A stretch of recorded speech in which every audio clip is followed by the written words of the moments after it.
ஓய், உன்னதாண்டி.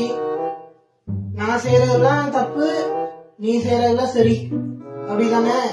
ஆமா, நீ என்னைக்கு எது சொல்லி சரியா இருந்திருக்கு? புதுசா கேள்வி வர கேக்குற. ஏதோ நானா இருக்குமோ எது தப்பு சரின்னு பார்த்து இந்த குடும்பத்தை நடத்திட்டு இருக்கிறேன். மத்தவள இருந்தா ஓடி போயிருப்பா. அப்போ இப்ப நான் என்னன்றேன், நீ செய்யறதெல்லாம் சரி, நான் செய்யறதெல்லாம் தப்பு, அப்படிதானே? அப்படிதான். அட ஐயோ, எனக்கு குழப்பி கடுப்பேத்தாத. போய் பெட்டு போடுற விளையாட்டம் பாரு. உன்னை கல்யாணம் பண்றதுக்கு காட்டு குரங்க கல்யாணம் பண்ணியிருந்தா கூட கூட மாட வேலை செஞ்சு கொடுத்துருக்கோம். ஆனா சொந்தத்துல கல்யாணம் பண்ண கூடாதுடி பட்டு.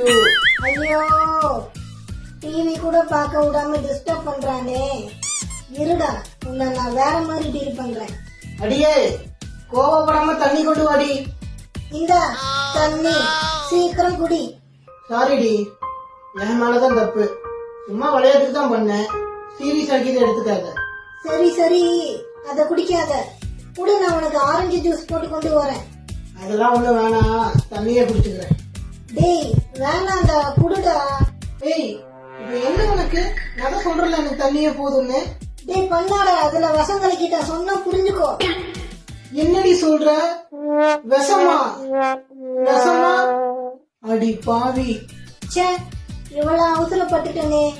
இந்த மேட்ரிமோனியில வேற அடுத்த அலைன்ஸுக்கு ஆட் வேற கொடுத்து போட்டேன்.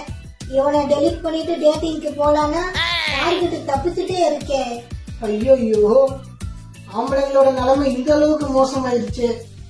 கணவர்கள் ஜாக்கிரதை. சும்மா கலாய்ச்சால கல்லறை கட்ட பாக்குறாங்களே.